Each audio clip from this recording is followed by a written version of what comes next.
मैं बधाई दूंगा बेटा।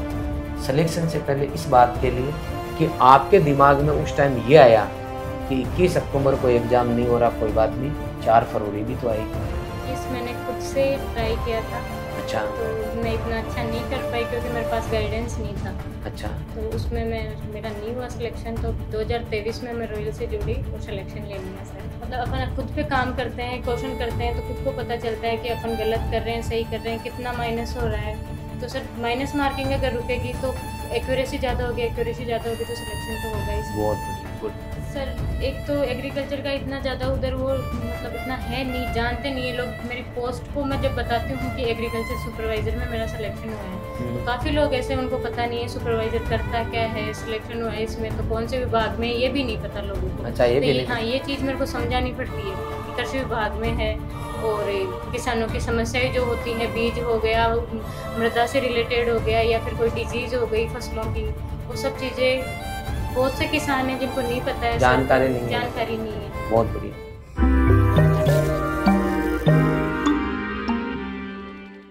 रॉयल संस्थान उदयपुर में एक बार पुनः आप सभी का हार्दिक स्वागत है। जैसा कि आप सभी जानते हैं, कृषि पर्यवेक्षक भर्ती 2023 का फाइनल रिजल्ट आ चुका है और रॉयल संस्थान से अनेक विद्यार्थियों ने सरकारी नौकरी लगने का सपना साकार किया है। रोजाना मैं आपको हमारे इस साल चयनित जो बच्चे हैं उनसे मिलवा रहा हूं और आज इसी कड़ी में मैं आपको मिलवाने जा रहा हूं कविता यादव, और उनके साथ में आए हैं उनके छोटे भाई पंकज जी यादव। सबसे पहले तो आप दोनों का इस रॉयल परिवार में हार्दिक स्वागत है। Thank you sir. बहुत बढ़िया। कविता, आपकी नौकरी लग गई, कैसा लग रहा है? बहुत अच्छा लग रहा है सर। अच्छा, बहुत बढ़िया लग रहा है। कविता से जानते हैं कि इस मंजिल तक ये कैसे पहुंची है। सबसे पहले आप बताएं बेटा, आप प्रॉपर कहाँ से हैं? सर मैं मंडूसिया गांव अजीतगढ़ नीमका थाना से हूँ। अच्छा, बहुत बढ़िया। क्या करते हैं आपके पापा जी? पापा किसान है सर। अच्छा, खेती का काम करते हैं? जी सर। अच्छा, और मम्मी? मम्मी घर गृहिणी है। अच्छा। अच्छा, पढ़े लिखे हैं मम्मी पापा या फिर पढ़े लिखे नहीं है? पापा ने 10वीं पढ़ रखी है, मम्मी पढ़ी लिखी नहीं है। अच्छा अच्छा, बहुत बढ़िया। अच्छा, आपने 10th 12th कहाँ से की? सर मैंने 10th तो चोमू से की है, चोमू जयपुर से। अच्छा। और 12th श्री माधोपुर शास्त्री स्कूल से की है सर। लाल बहादुर शास्त्री? हाँ सर। बहुत बढ़िया। लाल बहादुर शास्त्री से हमारे पास पहले भी बहुत सारे बच्चे जेड सीयूटी की तैयारी करने आते हैं और आते रहे हैं। बहुत सारे ऐसे बच्चे हैं जिनका गवर्नमेंट यूनिवर्सिटी कॉलेज में सिलेक्शन हुआ है। अच्छा स्कूल है लाल बहादुर शास्त्री स्कूल। मैं भी कई बार उस स्कूल में गया हूँ और मुझे वहाँ का मैनेजमेंट बहुत ही अच्छा लगता है। आप मुझे ये बताएं बेटा कि 10th में आपके कितने परसेंट और 12th में कितने? 10th में सर 60% और 12th में 74%। बहुत बढ़िया। अब मैं आपसे जानना चाहूँगा कि अभी 8% आप क्या कर रहे हैं? मेरी बीएससी फाइनल ईयर हो गई सर अभी तो। अच्छा, आप एग्रीकल्चर से बीएससी की है आपने या फिर जनरल बीएससी? सर मेरी नॉर्मल बीएससी है। अच्छा, आपने नॉर्मल बीएससी की है। आपने परिवार के बारे में बता ही दिया कि सामान्य परिवार से हैं, पिताजी खेती करते हैं, मम्मा घर पे ही अपना काम संभालती हैं। आप मुझे ये बताएं कि आप रॉयल इंस्टीट्यूट उदयपुर से कब जुड़े? सर मैं मार्च 2023 में रॉयल के वीडियो देखे थे ऑनलाइन। अच्छा। एक मेरे साथ मतलब मेरे क्लासमेट थे, वो यहाँ से आईसीआर की तैयारी की थी उन्होंने। क्या नाम है उनका? रविंदर। अच्छा, रविंदर बिजानिया। हाँ, रविंदर बिजानिया। उन्होंने मुझे सजेस्ट किया कोचिंग में आने के लिए, तो मैंने पापा से बोला कि मेरा एडमिशन करवा दो उधर, तो पापा ने इधर एडमिशन करवा के गए। पापा तो आप ऑनलाइन बैच में थे या ऑफलाइन? नहीं सर, मैं ऑफलाइन थी। आप ऑफलाइन बैच में पढ़े। कौन सा बैच था आपका? 6th batch. 6th बैच था इसका। ऑफलाइन बैच में ये पढ़ी और मैं धन्यवाद दूंगा। हमारे बच्चा है रविंदर बिजानिया, 8% नवसारी कॉलेज में वो पढ़ रहा है गुजरात के अंदर और 3rd ईयर का स्टूडेंट है अभी 8%। और इस बच्चे को उसने गाइड किया कि अच्छा संस्थान है, आप आके जरूर देखें। और ये रॉयल इंस्टीट्यूट उदयपुर में 6th बैच को इसने ज्वाइन कर लिया था मार्च 2023 के अंदर। आप मुझे बताएं कि जब आप यहाँ आए थे तो आप अकेले थे, आपके साथ में और भी कोई गर्ल्स आई थी? सर 2 गर्ल्स आई थी, टॉप की थी वो। अच्छा। और मैं थी, हम 3 गर्ल्स का एडमिशन हुआ था उसमें। आप रूम लेके रहते थे या हॉस्टल में? हाँ सर, रूम लेके रहते। अच्छा, रूम लेके रहते थे आप। और 3 गर्ल्स थी, तो उन 2 का हुआ कि नहीं हुआ? सर अभी मेरा कोई कांटेक्ट नहीं है उनसे, बट अगर होता तो रॉयल के आ ही जाते उनके पंपलेट भी, बट नहीं है ऐसा। अच्छा, बहुत बढ़िया। तो आपको क्या लगता है, जैसे आपका नाम आया उनका नहीं आया, तो आप इस संस्थान में एडमिशन लेके कब तक आपने जो है ज्वाइन करके रखा, क्योंकि 4 फरवरी को एग्जाम था। और आपकी 2 जो फ्रेंड थी जिन्होंने साथ में ही ज्वाइन किया, तो वो यहाँ कब तक रुकी थी? सर वो लास्ट यहाँ अप्रैल जुलाई तक रुकी, आई थिंक जुलाई तक रुकी। हाँ, वो जुलाई में चली गई थी, कोर्स भी कंप्लीट नहीं हुआ था। फिर पहले हमारा एग्जाम क्या 21 अक्टूबर को डिसाइड था। बिल्कुल। फिर 21 अक्टूबर को जैसे पोस्टपोन हुआ तो मैंने भी सोची घर जाने की, पर मैं नहीं गई। मैंने सोचा एग्जाम 4 फरवरी भी आएगी, बिल्कुल तो हो जाएगी एग्जाम, तो सही तब बात तक है। वहाँ जाएंगे तो फिर जो यहाँ मेहनत की वो बेकार हो जाएगी। सही बात तो है। फिर मैं घर नहीं गई, मैं इधर रह के रेगुलर मैंने तैयारी रखी। फिर जैसे टेस्ट सीरीज चालू हुई रॉयल में, तो मैंने सारे टेस्ट मतलब ज्वाइन किए। और फिर मैं कौन से महीने तक आप यहाँ थे? जनवरी महीने तक, जनवरी लास्ट तक मैं यहाँ थी। बोलो, 4 फरवरी को एग्जाम था, 3 गर्ल्स ने एडमिशन लिया एक साथ। ये एक बच्ची ऐसी है जो जनवरी तक यहाँ रुकी, 2 भाई इन्होंने एडमिशन लिया, फिर जुलाई में फिर पता चला कि अक्टूबर में एग्जाम है। अपने को उस टाइम पता लग गया था लगभग कि एग्जाम तो लेट होगा। तो जैसे ही वो सूचना आई, उसके बाद में दोनों बच्चियां छोड़ के घर चली गई। और ये एक वो थी जिसने लास्ट तक संघर्ष किया। जो मेरी बात को और इस बच्ची की बात को सुन रहे, तो बहुत सारे बच्चों को अपनापन का एहसास हो रहा होगा कि मैं उनमें से हूँ जिसने लास्ट तक संघर्ष नहीं किया। और लास्ट तक जो संघर्ष नहीं करते वो बच्चे साइड में रह जाते हैं, वो खाली भीड़ के भागीदार या फॉर्म भरने के काम में आते हैं। जो अंत तक संघर्ष करते हैं और अंत तक जो बच्चे टिकते हैं, वही बच्चे अंतिम दौड़ में लिस्ट में आते हैं।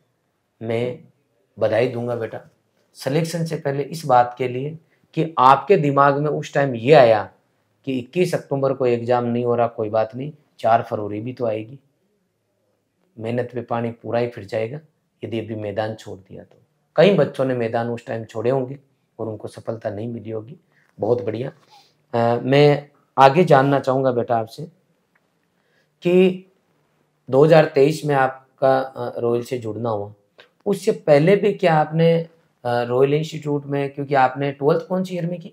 2020 में। 20 में की, तो 21 में भर्ती आई थी, तो क्या 21 वाली आपने रॉयल इंस्टीट्यूट के साथ ज्वाइन की 21 में? नहीं सर, 21 मैंने खुद से ट्राई किया था। अच्छा। तो मैं इतना अच्छा नहीं कर पाई क्योंकि मेरे पास गाइडेंस नहीं था। अच्छा। तो उसमें मेरा नहीं हुआ सिलेक्शन, तो 2023 में मैं रॉयल से जुड़ी और सिलेक्शन ले लिया सर। अच्छा, आप मुझे ये बताओ, कभी आपको ये लगता है कि मैं 21 में जुड़ जाती तो शायद मेरा हो जाता? सर लगता क्या है, बहुत लगता है सर। अच्छा। अगर 21 में जुड़ जाती तो निकाल देते आप। बहुत बढ़िया, गुड।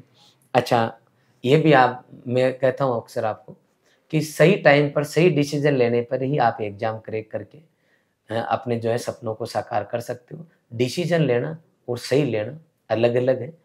इसलिए जो भी बच्चा अभी तैयारी करना चाहता है और चाहता है कि मैं बेस्ट जगह जाऊं, तो आपको डेफिनेटली बेस्ट इंस्टीट्यूट चुनना चाहिए। वो संस्थान नहीं जहां खाली बातें होती है, जहाँ काम होता है वहाँ रिजल्ट आता है।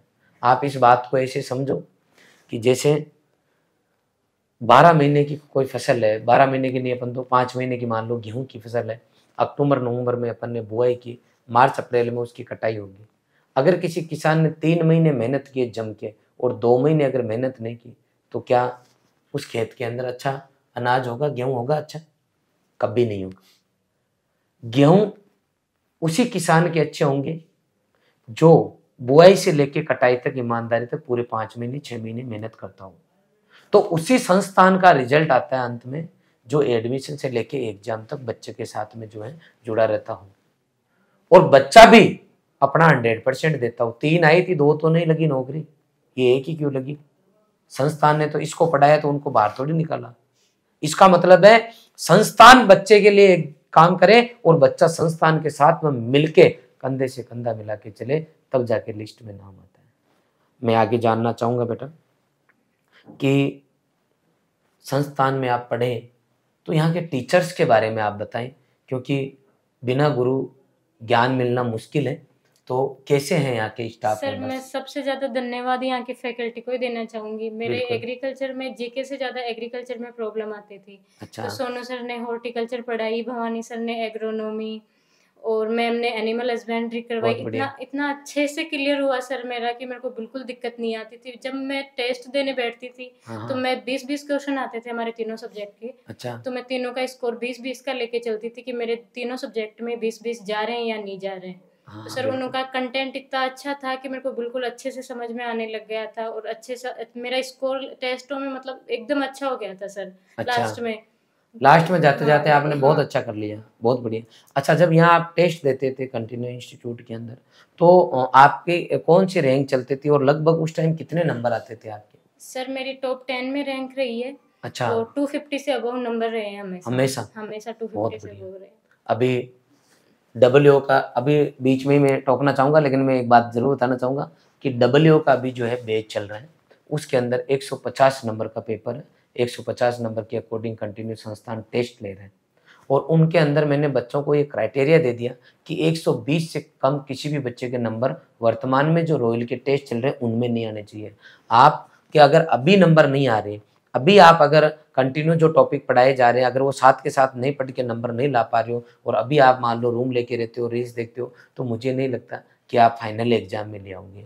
वही बच्चा, हाँ, आपकी रैंक टॉप 10 में है, तो क्या एडमिशन हुआ उस टाइम ही आपकी टॉप 10 में आई थी या बाद में धीरे धीरे करके इम्प्रूव सर हुआ? 6th बैच जब बना था तो मैं 15 दिन लेट थी बैच में। अच्छा, तो भवानी सर ने एग्रोनॉमी का एक टॉपिक करवा दिया था, जीके के 1-2 टॉपिक हो गए थे। बिल्कुल। तो मेरा जब मैं फर्स्ट टेस्ट दिया मैंने, तो मेरी 41 रैंक आई थी अच्छा। सर। तो फिर मतलब ऐसे लगा मेरे को कि 41 रैंक है, पता नहीं क्या होगा क्या नहीं होगा, लेकिन सर सेकंड टेस्ट में मैंने 9th रैंक अटेम्प्ट की, 9th अच्छा, रैंक आई मेरी। बहुत बढ़िया, और गुड, फिर उसके बाद में मेरी हमेशा टॉप 10 में रैंक रहने लगी सर। बहुत बढ़िया। अच्छा, हम यूँ बोलते हैं बच्चों को पढ़ाई के साथ में कि कंटिन्यू हम मोटिवेशनल सेशन रखते हैं, उसमें बच्चों को कुछ न कुछ अवार्ड वगैरह भी देते हैं। तो कभी ऐसा हुआ कि आपको यहाँ सेशन भी रखे गए हों और आपको कभी अवार्ड भी मिला हो? हाँ सर, मिला है।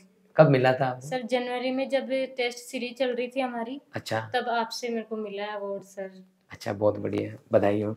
मतलब हम पूरे काम करते हैं और ईमानदारी से करते हैं, बहुत बहुत करते हैं बच्चों के लिए, मतलब हम हमारी जी जान लगा के रखते हैं। और जनवरी में है एडमिशन, इसका मार्च का है। अब देख लो आप, जनवरी में इसको मेडल भी मिला है।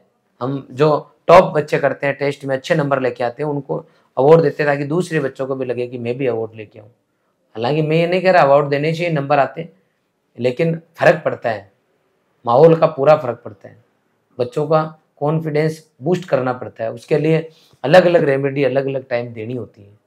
तो बहुत बढ़िया बेटा, आपने बहुत अच्छे से समझे हैं। अच्छा, जो आप टेस्ट देते थे, तो टेस्ट के बाद में मैं अक्सर बोलता हूँ, हर वीडियो में डिस्कस भी करता हूँ कि कुछ बच्चे तो पेपर को ले जाके रख देते हैं, और कुछ बच्चे जो हैं पेपर एनालिसिस करते हैं कि मेरे कितने क्वेश्चन सही हुए, कितने गलत हुए, अगले पेपर के अंदर मैं ध्यान रखूँ। टेस्ट की हर टेस्ट की वो एक लिस्ट बना लेते हैं कि भाई शुरू से लेके लास्ट तक मेरे टेस्ट में किस तरीके से नंबर बढ़ रहे हैं, घट रहे हैं, नेगेटिव कम हो रहे हैं, ज़्यादा हो रहे हैं। तो आप पेपर एनालिसिस करते थे? हाँ सर, करते थे। आप जो नए बच्चे जो टेस्ट को ज़्यादा इंपॉर्टेंस नहीं देते, उनको क्या कहना चाहोगे? सर सिलेक्शन टेस्ट सीरीज दिलवाती है सर। मतलब अपन खुद पे काम करते हैं, क्वेश्चन करते हैं, तो खुद को पता चलता है कि अपन गलत कर रहे हैं, सही कर रहे हैं, कितना माइनस हो रहा है। तो सर माइनस मार्किंग अगर रुकेगी तो एक्यूरेसी ज़्यादा होगी, तो सिलेक्शन तो होगा ही सर। बहुत बढ़िया, गुड। अच्छा, मैं पंकज जी से जानना चाहूँगा, जैसे आपकी सिस्टर नौकरी लगी है, कैसा लग रहा है? बहुत अच्छा लग रहा है सर। अच्छा, अच्छा। जनरल वे में मैंने देखा है कि कई परिवार ऐसे हैं आज भी कि गर्ल्स को पढ़ने के लिए बाहर नहीं भेजते, उनको लगता है कि सेफ्टी नहीं है, कहीं ना कहीं एरिया ठीक नहीं है। तो रॉयल उदयपुर में आपने भेजा, तो उसके बाद में कभी बच्चे की कोई प्रॉब्लम आई किसी भी तरीके? नहीं सर, किसी भी तरह की प्रॉब्लम नहीं है। अच्छा, जैसे ये पढ़ के नौकरी लग चुकी है, तो आप उन दूसरे पेरेंट्स को क्या सलाह दोगे जो अपनी बच्चियों को दूर भेजना चाहते हैं, लेकिन कहीं ना कहीं कि ये भी सोच रखते हैं कि ये तो गर्ल्स है, कल को दूसरे के घर जाएगी, हमारे यहाँ क्या है, क्यों फालतू पैसा नहीं खर्च सर, तो करें? गर्ल्स है तो वो बेटे के समान ही होती है। गर्ल्स भी तो उनको भी बराबर मौका देना चाहिए, बेटों के समान ही। अच्छा, बहुत बढ़िया। मैं बधाई दूंगा और धन्यवाद दूंगा कविता के पापा जी को कि आपकी वजह से ये बच्ची हमारे तक पहुंची। अगर आप पुराने ज़माने के जो पेरेंट्स होते थे उनकी सोच रखने वाले होते, तो शायद कविता रॉयल उदयपुर कभी नहीं आती और ये वीडियो में कभी नहीं बना पाता। मैं सभी पेरेंट्स से रिक्वेस्ट करूँगा कि जिस तरीके से आप बच्चों को मौका दे रहे हो, वैसे बच्चों को मौका दे के देखें। डेफिनेटली ये आपके सपनों को साकार करेगी। कविता आज कई बच्चों के लिए एक रोल मॉडल बन चुकी है। इसके एरिया में लोग इसको फॉलो करेंगे। पंकज जी से जानूंगा, परिवार में और भी नौकरियां लगी है या पहली आपकी girls candidate? Sir girls candidate में मेरी बहन पहली है। अच्छा, बहुत बढ़िया, बड़ी ये खुशी की बात है। और मैं चाहूँगा स्पेशली आपके परिवार के लिए, गांव के लिए भी, कि कम से कम आप इसको देख के बच्चियों को पढ़ाएं और बच्चियां भी इतना जुनून अपने आप में पैदा करें कि आप भी जाके नौकरी लगें और दूसरों के लिए मोटिवेशन का काम करें। बहुत बढ़िया। पंकज जी, ये चीज़ हो गई है। अब मैं जानना चाहूँगा अपनी कविता से। कविता बेटा, आप नौकरी लग चुके हैं, लेकिन आपने अभी जनरल बीएससी में, आप जनरल बीएससी कर रहे हैं, तो आपने एग्रीकल्चर लिया और आप एग्रीकल्चर सुपरवाइजर अब बन चुके हैं। आप किसानों की कौन सी ऐसे आपको लगता है वर्तमान टाइम में कि वो प्रॉब्लम्स हैं, इनको सॉर्ट आउट करना चाहिए ताकि किसानों की आय जो है डबल हो सके या बढ़ सके? तो आपको अभी वर्तमान में क्या समस्याएं लगती है और आप कैसे इन सब चीज़ों को हेल्प करोगे किसानों को? सर एक तो एग्रीकल्चर का इतना ज़्यादा उधर वो मतलब इतना है नहीं, जानते नहीं है लोग। मेरी पोस्ट को मैं जब बताती हूँ कि एग्रीकल्चर सुपरवाइजर में मेरा सिलेक्शन हुआ है, तो काफ़ी लोग ऐसे, उनको पता नहीं है सुपरवाइजर करता क्या है, सिलेक्शन हुआ है इसमें तो कौन से विभाग में, ये भी नहीं पता लोगों को। अच्छा, ये तो भी नहीं हाँ, ये चीज़ मेरे को समझानी पड़ती है कि कृषि विभाग में है और किसानों की समस्याएं जो होती हैं, बीज हो गया, मृदा से रिलेटेड हो गया, या फिर कोई डिजीज हो गई फसलों की, वो सब चीज़ें बहुत से किसान हैं जिनको नहीं पता है, जानकारी नहीं है, जानकारी नहीं है। बहुत बढ़िया। जैसा कि कविता ने बताया कि आज भी बहुत सारे ऐसे किसान हैं जिनको ये भी नहीं पता है कि कृषि पर्यवेक्षक क्या होता है। तो सबसे पहले तो ये शर्म की बात है हम सब के लिए कि आज भी किसानों को ये पता ही नहीं है कि उनकी मदद करने के लिए सरकार की तरफ से जो एक कैंडिडेट होता है, जो डायरेक्ट ग्राउंड से जुड़ा हुआ रहता है, उसका नाम कृषि पर्यवेक्षक है। इसका मतलब जितने भी कृषि पर्यवेक्षक है और गवर्नमेंट डिपार्टमेंट है, उनको ये ध्यान देने की बात है कि हर किसान को जाके आप लोग मिलिए और बताएं कि हम कौन है, ताकि किसानों को पता तो रहे कि हमें किसी चीज़ की जानकारी लेनी तो किससे मिलना है।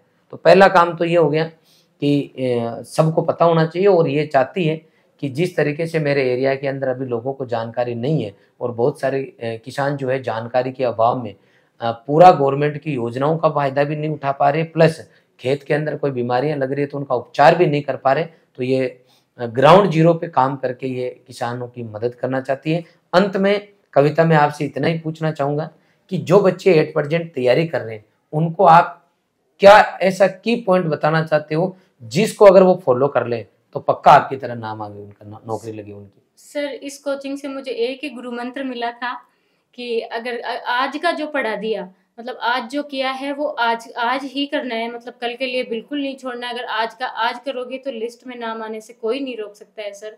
कल के लिए अगर छोड़ देंगे तो फिर वो छूटता ही रहेगा सर, वो कभी आ नहीं पाएगा अपने रूटीन में। मतलब सारांश इतना ही है कि संस्थान में आप पढ़ रहे हो, अच्छे गुरुजनों के सानिध्य में हो, और वो रोज आपको जो पढ़ा रहे हैं उसको रोज जाके रूम पे सेल्फ स्टडी करना है, लर्न करना है, चाहे रात की कितनी भी बज जाए, रोज का पढ़ाया हुआ रोज कवर होना चाहिए। अगर आप ऐसा करोगे तो कविता की तरह आपका भी लिस्ट में नाम आएगा। आप यहाँ पधारे बेटा, इसके लिए आपका बहुत बहुत आभार। आपने मुझे इतनी देर सुना, इसके लिए आपका आभार। मिलता हूँ किसी दूसरे वीडियो में दूसरे चयनित विद्यार्थी के साथ, तब तक बहुत बहुत धन्यवाद, आभार।